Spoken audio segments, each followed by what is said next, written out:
और सुन रहा है MSJP न्यूज देखने के लिए और सुनने। आइए आज का न्यूज में हम लोग सुनेंगे प्रोफेसर वरुण ग्रोवर।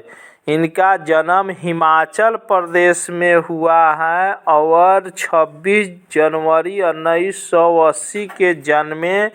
इनके माँ शिक्षिका और पिता इंजीनियर हैं सेना के। आइए सुनते हैं, यह कवि भी हैं और पट लेखक भी हैं। आइए सुनते हैं किस प्रकार इन्होंने अपना बात रख रहे हैं। भद्र से अभद्र हो जाती है, अब वो मुझे मेरे अंदर का इंडिकेटर बुझ चुका है। वो तो बीच में कहीं हो जाए ऐसा कुछ तो आपको बुरा लगे तो आप प्लीज, इस कमरे में 4 आपातकालीन द्वार हैं, आप निकल सकते हैं, आप बाद में लिख सकते हैं। आप बस केस मत ठोकिएगा जाके कहीं पे, क्योंकि आजकल लोगों को केस ठोकने की बिना बात के बहुत वो मजा आने लगा है, तो वो मत कीजिएगा।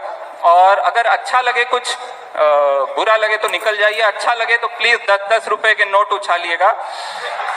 बहुत कमी चल रही है सीरियसली। और जब 500 इकट्ठे हो जाएंगे मैं आपको 500 का नोट उछालूंगा वापस। ये बराबरी का ट्रांजैक्शन रहेगा, वैसा नहीं होगा जो सरकार दे रही है, जो बराबरी का नहीं है मेरे ख्याल से। लेकिन ये है, हिंदुस्तान इस समय एक बहुत ही बड़े एक क्या बोले एक्सपेरिमेंट से गुजर रहा है। सुबह सुबह उठे और सोचा कि चलो आज क्या किया जाए। सब लोग सोचते हैं ना, आज ये खाते हैं, आज वो करते हैं। मोदी जी उठे बोले आज बैन करते हैं, नोट बैन कर देते हैं। तो ऐसा हुआ अचानक से, मतलब सब लोग सरप्राइज थे। अरुण जेटली जी के शक्ल पे अभी तक सरप्राइज है कि हो गया, ये कैसे, मतलब सच में कर दिया ऐसा, मतलब ऐसा लग रहा है अभी तक। तो ये जो है, जैसा नहीं मार्क्स था, कार्ल मार्क्स ने बोला क्लासलेस सोसाइटी, अंबेडकर ने बोला कास्टलेस सोसाइटी, मोदी जी आए बोले कैशलेस सोसाइटी। हो गई कैशलेस, और बोलते ही हो गई। वो अंबेडकर जी का सपना आज तक नहीं पूरा हुआ, कार्ल मार्क्स का तो कभी भी शायद नहीं होने वाला, लेकिन मोदी जी का बोला और 2 घंटे के अंदर अंदर वो पूरा होना शुरू हो गया। तो ऐसा ही होता है, हर ग्रेट लीडर ऐसा ही होता है। लेकिन फिर भी अजीब अजीब चीजें, आप लोग भी यहाँ काफी दिक्कतों से गुजर रहे होंगे। मैं तो मतलब कितने सारे ATM के चक्कर काट आया। लोग नहीं, पुराने जमाने में होता था, बच्चा नहीं होता था तो लोग सारे पीर फकीर के यहाँ जाते थे। आजकल लोग शहर में ऐसे ऐसे ATM ढूंढ रहे हैं जो ATM को खुद नहीं पता था कि मैं ATM हूं। कहीं से खबर आती है, अरे उस गली में ना वहां एक छोटा सा ATM है, वो किसी को नहीं पता, चलो वहां चलते हैं, वहां जाके नोट निकालते हैं। पहुंच गया मैं भी, मेरे एक दोस्त ने बताया एयरपोर्ट के सामने बंबई में एक गली है, उस गली में एक छोटा सा ATM है। हमने डाला अपना कार्ड और निकाला, क्या निकला, 2000 निकाले, 500 के पुराने वाले 4 नोट। तो ये तो इस समय हाल है हिंदुस्तान का। लोग लाइनों में लगे हुए हैं। एक अंकल मैंने देखा ATM पे जा रहे हैं, उनके घर से ऐसे 200 मीटर दूर था ATM, वो कुर्सी लेके ही जा रहे थे, अपनी कुर्सी लेके। वो मैंने बोला अरे अंकल कुर्सी लेके कहाँ? बोले अरे भी बहुत बैठना पड़ेगा, हम बैठेंगे वहां, अपनी कुर्सी से लेके जा रहे हैं। मैंने बोला खाना भी ले लेते। बोले खाना लेने के लिए पैसे ही लेने जा रहे हैं। तो ये जो हालत है इस समय। मेरा एक दोस्त है, वो बेचारा 4 घंटा एक ATM की लाइन में लगा रहा, जब उसका नंबर आया पैसा खत्म। फिर गया दूसरे ATM पे, वहां 2.5 घंटा लाइन में लगा रहा, वहां जब नंबर आया पैसा खत्म। इतना जलील वो कभी प्यार में नहीं हुआ जितना अभी ATM के चक्कर में वो जलील हो रहा है बेचारा। और इस सब के बावजूद ये क्या है, सबके अपने अपने वो हैं, सबकी अपनी अपनी राय बन गई। जो मैं अभी बोल रहा था कि हर इंसान अचानक से इकोनॉमिस्ट बन गया है। सबको इस स्कीम के सारे फायदे पता हैं, सारे नुकसान पता है। जिसको 50 में से 46 घटाना नहीं आता, वो बता रहा है फिस्कल डेफिसिट कितना बढ़ जाएगा, कितना घट जाएगा हिंदुस्तान का इसके साथ। लोगों को अचानक से। लेकिन क्या है, मोदी जी किसके सामने खड़े हैं उनको ये नहीं पता है। वो हिंदुस्तान की जनता के सामने खड़े हैं जिसके खून में कालाबाजारी है। हम लोग ऐसी स्कीम कभी पास होने ही नहीं दे सकते। मतलब ठीक है, स्कीम पेपर पे पास हो जाएगी। भाई साहब यहाँ लोग क्या क्या कर रहे हैं आपको पता है? लोग डिब्रूगढ़ की, बंबई से डिब्रूगढ़ की सबसे लंबी ट्रेन चलती है, ठीक है, वो सबसे लंबी ट्रेन है। उसमें एक टिकट जो फर्स्ट AC का है वो कुछ 12,000 का कुछ है। वो एक बार में आप 6 टिकट बुक करा सकते हैं। एक साइड के आपका हो गया 84,000, ऐसे ही हो गया। आपने वो रिटर्न टिकट बुक करा दिया, 1.5 लाख आपने वहां खपा दिए। तो लोग अपने कैश देकर नौकरों को या घर के किसी सदस्य को भेज रहे हैं रेलवे स्टेशन की, बेटा ऐसा करो बंबई से डिब्रूगढ़, बंबई से कन्याकुमारी, बंबई से जम्मू, सारी ट्रेनों के फर्स्ट एसी बुक करा दो पुराने कैश से, और निकालेंगे ये नया कैश मोदी जी की जेब से। एक्चुअली सरकार देगी 2 महीने बाद, ये जब कैंसिल कराएंगे 60 रुपया कैंसिलेशन फीस, और ये सारा पैसा वापस सरकार का।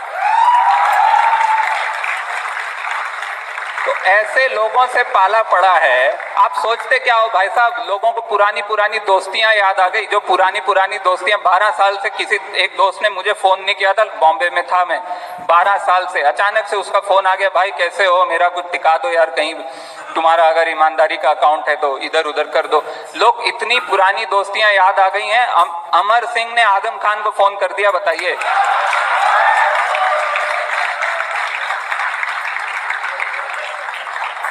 ये हालत है, ये उत्तर प्रदेश की हालत। यहाँ तो खैर अभी मैंने देखा लखनऊ में काफी मजेदार सी चीजें हो रही हैं, वो साइकिल लेन बन गई है, साइकिल लेन आपकी, साइकिल पथ। मैंने पूछा अपने मित्र से, अभी मेरे साथ यहाँ है, कि भाई यहाँ साइकिल चलाता है कोई साइकिल लेन पे?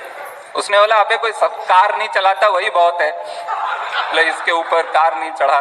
लेकिन ये है। और अभी तो हमारे यहाँ जो पप्पा और बिटवा का जो चल रहा था पिछले दिनों, उससे एक ताजमहल बड़ा खुश हुआ। ताजमहल को लगा कि औरंगजेब शाहजहां वापस आ गए, उतना बढ़िया यहाँ जो चल रहा था। लेकिन ये अच्छा, कुछ चीजें मैंने अभी ये नई नई लिखी हैं, इसलिए मैं जरा सा अपने नोट्स को रेफर कर रहा हूँ। लेकिन हाँ, तो एग्जीक्यूशन एक तो हो गया, भाई साहब यहाँ की जनता ऐसी है। दूसरा है इस प्लान का जो एग्जीक्यूशन है वो सच में ऐसा हुआ है, अभी तक जो दिख रहा है ऐसा हुआ है कि जैसे मतलब लग रहा था सरकार को कि बागीचे में टहलने जा रहे हैं। भाई साहब इतनी बड़ी स्कीम आप लगा रहे हो, हर दूसरे दिन उसमें नए नए इंप्रूवमेंट आ रहे हैं। पहले कहा गया 2 दिन टोल नहीं लगेगा, फिर वो टोल बढ़ा के 8 दिन किया गया, फिर अब वो टोल 24 तारीख तक। तो हर मोमेंट कुछ नया सोच रहे हैं और फिर उसके नए नए जवाब ढूंढ रहे हैं। अब कह रहे हैं कि शादी का आपको पता होगा 2.5 लाख निकाल सकते हैं। पहले था कि डेली लिमिट 4,000 थी, लेकिन शादी के लिए अगर आपके घर में शादी हो रही है तो आप 2.5 लाख निकाल सकते हैं। इसके बाद राहुल गांधी भी दुल्हन ढूंढ रहे हैं। फाइनली शादी हो जाएगी उस आदमी की, मुझे ऐसा लग रहा है। लेकिन जो सबसे बड़ी प्रॉब्लम है, जो गरीब आम आदमी गरीब को अपने पैसे के लिए दिन में 4-6 घंटा लाइन में लगना पड़ रहा है। जो आदमी 4-6 घंटा, जो 8 घंटा कमाता है, उसमें से ही वो 4-6 घंटा अपने ही पैसे निकालने के लिए या जमा कराने के लिए, अगर उसको सेठ जी हैं ड्राइवर, मुझे एक ड्राइवर मिला टैक्सी चलाता है, उसके सेठ जी ने पुराने 1000 के नोट में ही उसको तनख्वाह दी हुई है और वो मना नहीं कर सकता वो टैक्सी चलाए कि वो पुराने 1000 के नोट जाके वहां जमा करे।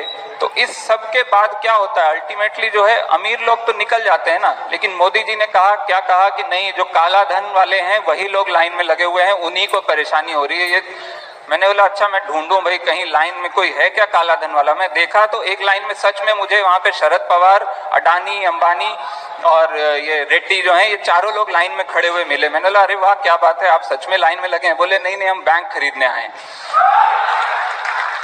ताकि आगे से ऐसा कभी हो ही ना हमारे साथ। तो लेकिन एक और जो बड़ी घटना हुई है दुनिया में, क्या मैं एक रिक्वेस्ट कर सकता हूँ, आप रिकॉर्ड न करें, क्योंकि वही वो केस वेस आजकल बहुत तेजी से हो जाते हैं। तो और क्या होगा ना, आप भी फंसेंगे, क्योंकि वो देखते हैं कि रिकॉर्ड किसके अपलोड किसने किया है, उसको भी धरते हैं। तो आप अपनी भी जान बचाएं, मेरी भी बचाएं।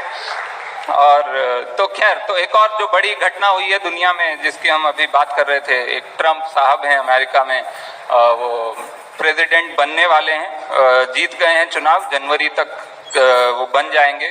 तो ट्रम्प का प्रेसिडेंट बनना अमेरिका में मेरे ख्याल से बहुत सही है, डिजर्व करता है अमेरिका। भाई न्यूक्लियर बॉम्ब गिराया था 1945 में, उसका बदला कभी ना कभी तो मिलना ही था, तो अब मिला है, बहुत बढ़िया है। और हिंदुस्तान में बहुत लोग हैं जो बोल रहे हैं अरे यार ऐसा, मतलब ट्रम्प ना, ये ट्रम्प बहुत बुरा आदमी है, इतना बुरा आदमी इन्होंने चुन कैसे लिया। मैं कह रहा हूं यार अपने आसपास देख लो, तुमने क्या चुने। मतलब ट्रम्प को चुनना इज लाइक हमारे यहाँ अगर बाबू बजरंगी और रॉबर्ट वडेरा का कॉम्बिनेशन बना दिया जाए और उसको चुन लिया जाए प्राइम मिनिस्टर, तो वो है वो वहां पे। आप सोचिए। लेकिन इस सब में मुझे सबसे अजीब बात क्या लगी, जो बीच में आपने पता नहीं फॉलो किया, ट्रम्प, हिंदूज फॉर ट्रम्प करके एक ऑर्गेनाइजेशन बनी थी अमेरिका में, हिंदूज फॉर ट्रम्प। अमेरिका में जितने हिंदू हैं, भारतीय नहीं, उन्होंने इंडियन फॉर ट्रम्प करके ऑर्गेनाइजेशन नहीं बनाई, उन्होंने हिंदूज फॉर ट्रम्प करके एक ऑर्गेनाइजेशन, एक टीम बनाई, जिसने रैली की, जिसने ट्रम्प को सपोर्ट किया। ऑफिशियली रैली में ट्रम्प आया। हिंदूज फॉर ट्रम्प क्यों? क्योंकि ट्रम्प ने कह दिया था कि हम यहाँ पे मुसलमानों को बैन कर देंगे। तो which was simply, Hindus for Trump was just a euphemism for Hindus for anybody who promises to screw Muslims. That's all they were. But इन लोगों को ये नहीं समझ में आता है, इन हिंदूज फॉर ट्रम्प को, कि ट्रम्प के सपोर्टर्स के साथ सबसे बड़ी प्रॉब्लम ही ये है कि उनको हिंदू, मुस्लिम और आलू, इन तीनों में कोई फर्क नहीं पता, तीनों ब्राउन हैं। उनके लिए सब ब्राउन है भाई साहब। वो जिस दिन आएंगे वो नहीं, आपसे वो पहचान नहीं पाएंगे कि आप हिंदू हैं। और देखने के लिए एमएजेपी न्यूज देखें, सत्य, संघर्ष और अपना ज्ञान बढ़ाने के लिए देखते रहिए एमएजेपी न्यूज। न्याय से वंचित को न्याय दिलाने के लिए एमएजेपी न्यूज कृत संकल्प है। आइए एक बार जरूर मिलिए एमएजेपी न्यूज और देखिए एमएजेपी न्यूज। और देखने के लिए एमएजेपी न्यूज देखें, सत्य, संघर्ष और अपना ज्ञान बढ़ाने के लिए देखते रहिए एमएजेपी न्यूज। न्याय से वंचित को न्याय दिलाने के लिए एमएजेपी न्यूज कृत संकल्प है। आइए एक बार जरूर मिलिए एमएजेपी न्यूज और देखिए एमएजेपी न्यूज। देखते रहिए एमएजेपी न्यूज, सत्य, संघर्ष और अपना ज्ञान बढ़ाने के लिए देखते रहिए एमएजेपी न्यूज। जय हिंद, भारत माता की जय, जय श्री राम।